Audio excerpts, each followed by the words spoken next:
नमस्कार बच्चों, स्वागत है आपका अपने YouTube चैनल ज्ञाना सेंट्रल पर। तो बच्चों, सबसे पहले आपको एक चीज़ मैं बता देता हूँ। आप जो बार बार कॉल मैसेज कर रहे हो कि सर किसी यूट्यूबर ने ये वीडियो बना दी है, मतलब कोई यूट्यूबर होगा वो कह रहा है कि स्टैंप लगा के दे रहा हूँ कि ना तो सरकार पेपर कैंसिल करेगी ना हाई कोर्ट करेगी। भाई ऐसे ऐसे यूट्यूबर होगा तो देखो मैं क्या कहूँ, मैं तो तथ्य पे बोलता हूँ, फैक्ट पे बोलता हूँ, ठीक है। और मैं आपको यही कहूँगा, आप उनसे बच के रहिए। अब जो सारा मामला है वो क्या है, वो दोबारा से समझ लीजिए। प्रॉब्लम कहाँ चल रही है? प्रॉब्लम ये है, देखिए, सीटी मेंस में 41 सवाल रिपीट होते हैं। उससे पहले की प्रॉब्लम ये है कि सबसे बड़ी बात, आप EWS के 12 गुना कैंडिडेट बुलाते हो, BCB के 10 गुना, बाकी कैटेगरी के 4 गुना। जो आपकी स्पेसिफिक क्वालिफिकेशन है उनकी कट ऑफ आप अलग नहीं लगाते हो, ठीक है। ग्रुप 56 और 57 में बच्चे रिपीट होते हैं, ठीक है, लगभग 90-90% रिपीट होते हैं, वो तो कमीशन ने भी मान लिया है।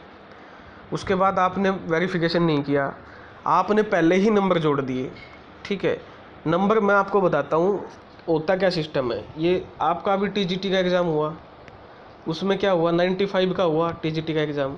ध्यान से सुनिए, 95 का हुआ। अब जो 95 नंबर का हुआ उसके बेस पे उन्होंने क्या निकाल दिया, DV के लिए बच्चे बुलाए, ना कि इसमें 5 जोड़ के बुलाए। 5 जो जुड़ेंगे वो फाइनल में जुड़ेंगे। अब CT में क्या है, CT में गेम खेल रखा है सरकार ने। CT में जो सरकार है वो 2 बार नंबर देती है, एक बार 5 देती है, एक बार 2.5 देती है, ठीक है। जो ये बात AG बोल रहे हैं या जो भी हरियाणा के जो सरकार बोल रहा है, कमीशन बोल रहा है, वो तो मतलब उससे मूर्खता भरी बात तो कोई हो ही नहीं सकती। अभी आप TGT का DV किया तो TGT के DV में आपने 95 में से रिजल्ट निकाल के बच्चे बुलाए, एक्स्ट्रा नंबर नहीं जोड़े ना, एक्स्ट्रा नंबर बाद में जोड़े हैं, ठीक है। तो इसका मतलब ये है कि जो 95 में से है, मान लो कोई बच्चा लास्ट कट ऑफ लगी है 58 पे, ठीक है, किसी बच्चे के 57 नंबर है, प्लस में 5 जोड़ के उसके पहले ही जोड़ देते तो 62 हो जाते। अब ये 57 वाला बार हो गया क्योंकि नंबर जो है वो बाद में जुड़े हैं। लेकिन यहाँ CET में 5 नंबर आप पहले दे रहे हो, 2.5 नंबर बाद में। तो ये जो फिजिकल वेरिफिकेशन है जो कि माननीय हाईकोर्ट ने बोला, वो तो करनी पड़ेगी क्योंकि आप 2-2 बार 5 और 2.5 नंबर दे रहे हो। अब रही बात सरकार का क्या पक्ष है, सरकार का क्या स्टैंड है। सरकार पेपर कैंसिल करने से मना कर दिया है और सरकार जो पक्ष रखेगी वो रखेगी HPSC वाला, ठीक है। सरकार और कमीशन कोई काम नहीं करना चाहता है। सरकार कमीशन ये चाहता है कि बच्चे जाएं, लाखों रुपए लगा के कोर्ट में जाएं और कोर्ट से जो ऑर्डर आएगा उसको हम मानेंगे।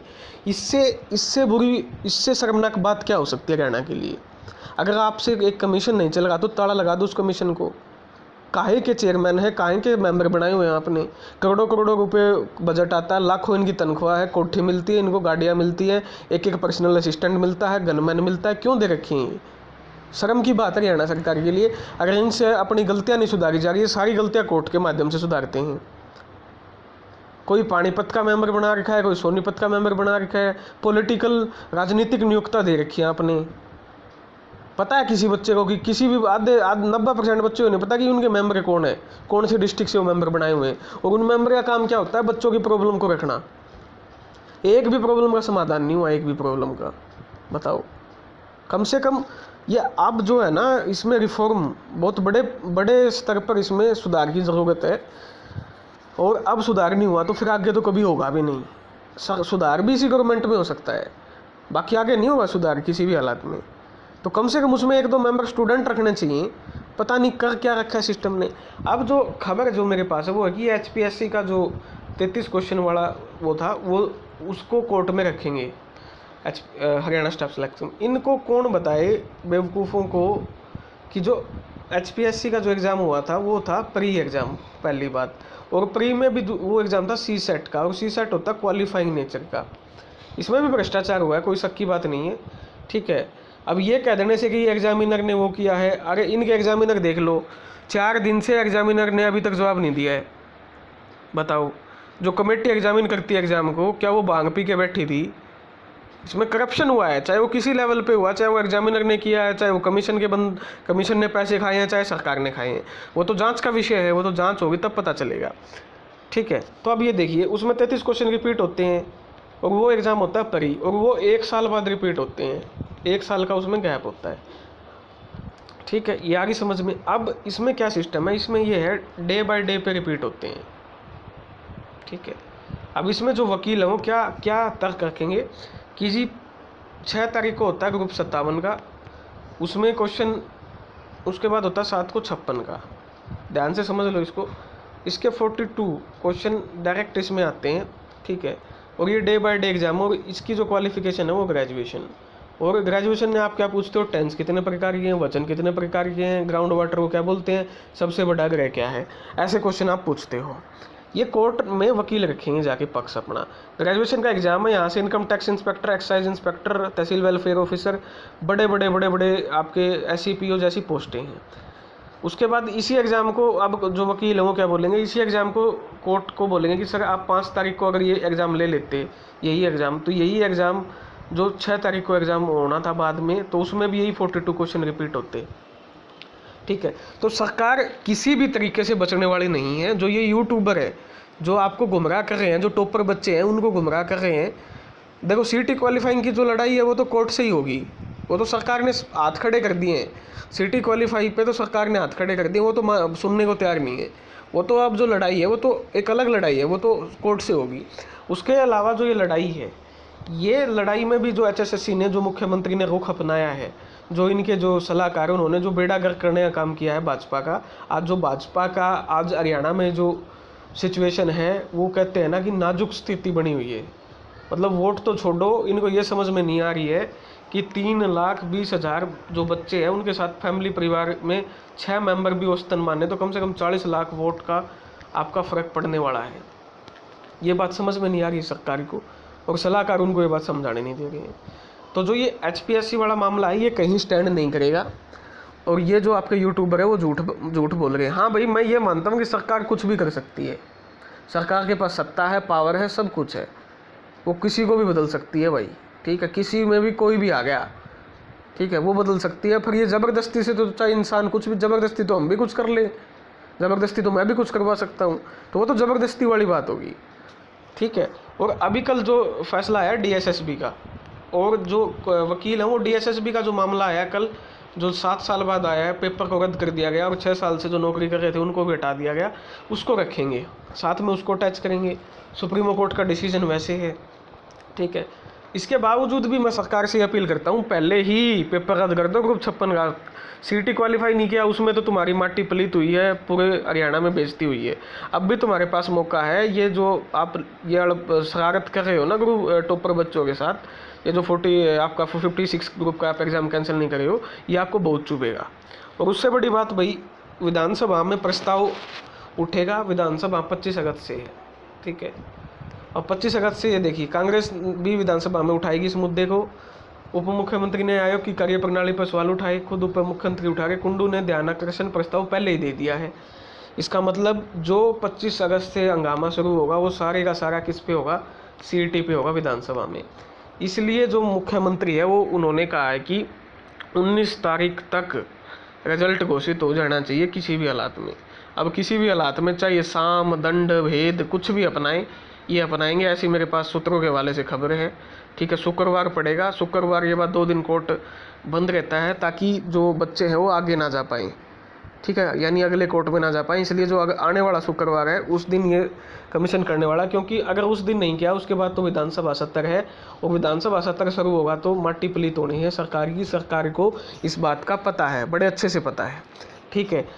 ये जो इतना बड़ा मामला है, गंभीर जो मसला है, इसको विपक्ष आड़े हाथों लेगा। अभी भी मैं सरकार के पास एक बात कहता हूँ, अभी भी चौंका सकते हैं सरकार, अभी भी ग्रुप 56 और 57 का कैंसिल करके आपको सभी बच्चों को एग्ज़ाम में बैठा देना चाहिए, और 19-20 तारीख को पेपर ले लेना चाहिए सभी बच्चों का, ठीक है। मैं अभी भी ये सलाह सरकार को दे रहा हूँ, या बाद में ले लेना चाहिए, कम से कम एक नोटिस निकाल लेना चाहिए अगर सरकार को अपनी सत्ता या अपनी मजबूती रखनी है उसके लोकसभा चुनाव में। नहीं तो जो मेरा अनुमान है, लगभग 7 सीटें भाजपा अभी हार रही है। 3 सीटें हैं भाजपा की, वो 3 सीटें भाजपा जीत सकती है, बाकी 7 सीटें भाजपा के हाथ से खिसकती हुई नजर आ रही है। अगर ऐसी ही सिचुएशन रहती है तो ये 3 सीटें भी चली जाएंगी भाई, ठीक है। तो पॉलिटिकली भी मैं बता दिया हूँ, ठीक है, दोनों तरीक़ों से मैंने बता दिया। गलतियाँ बहुत ही हुई हैं कमीशन से, एक मामले में गलतियाँ नहीं है, बहुत मामले हैं, सभी मामले हाईकोर्ट के द्वारा बताए भी जा चुके हैं। उसके बावजूद आप नहीं सुन रहे हो तो इससे बड़ा कुछ नहीं हो सकता। अब ये देखिए, 27,142 प्रत्याशी थे कॉमन, 37,000 में से 27,000 रिपीट थे।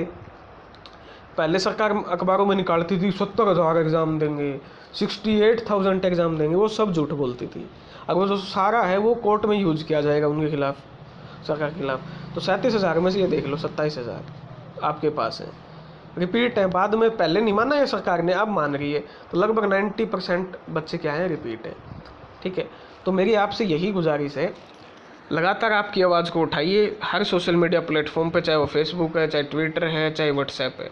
ठीक है, उसके अलावा अगर आप किसी से जुड़े हुए हैं, किसी राजनीतिक पार्टी से या भाजपा से जुड़े हुए हैं या संघ से जुड़े हुए हैं, किसी से भी जुड़े हुए हैं, तो वहाँ अपनी बात उठाइए।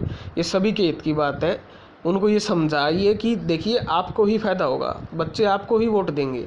अगर आप उनके हक में फ़ैसला दोगे तो बच्चे आपको वोट देंगे। अब इनको इस तरीके से समझाइए कि वोट आपको मिलेगा। अब इन पे को तो अब वो कहोगे ना कि तुम्हारी गलती है, गलती तो ये मानते ही नहीं है।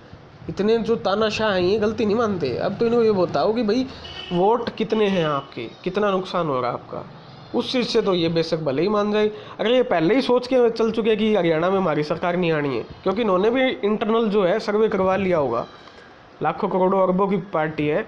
तो अगर इनको यही पता चल गया है कि भाई हमारी सरकार तो आनी नहीं है, फिर तो ये कुछ नहीं करेंगे। फिर तो जैसी जोन सा लगाना है वो लगेगा।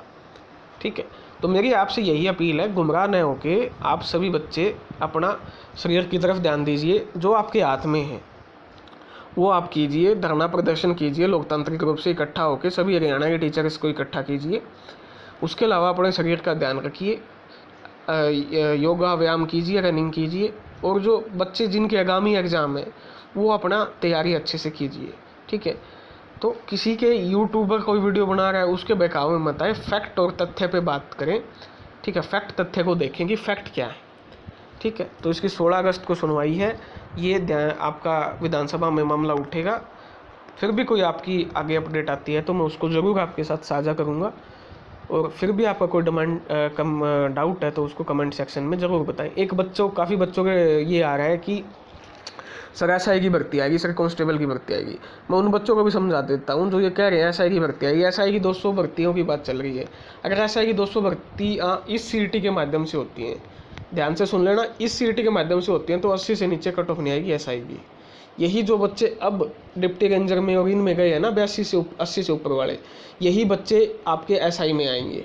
ज़्यादा से ज़्यादा 80 आ जाएगी, ज़्यादा से ज़्यादा 78 आ जाएगी एसआई की, तो उससे कट ऑफ नहीं आएगी। तो कोई फ़ायदा नहीं है जो एसआई के सपने संजोए बैठे हैं। इसलिए कह रहा हूँ 70 से लेके 75 वालों का भी नंबर नहीं आएगा एसआई में, क्योंकि 200 पोस्ट हैं। तो इसलिए कह रहा हूँ कि क्वालिफाई आपका करवा लो, सभी को मौका दिवा लो, तो आप एसआई में भी बैठ पाओगे अगर इस सीईटी के अंतर्गत ये भर्ती आती है। तो बाकी इन चीज़ों पर ये सिर्फ इसलिए है कि सीईटी का मामला दब जाए, गुमराह करने के लिए ये चीज़ें आपके बीच उठाई जाती हैं। ठीक है, तो मेरी तरफ से यही अपडेट थी। जो एज रिलैक्सेशन है पुलिस का, उसकी मैं अभी लेटर लिखूंगा उसको कमीशन को। ठीक है, और लगातार मांग भी उठाएंगे कि एज रिलैक्सेशन दिया जाए। तो ये थी आपके लिए अपडेट। फिर भी कोई डाउट है तो कमेंट सेक्शन में अपना डाउट लिख के बताएं। धन्यवाद। जय हरियाणा, जय भारत।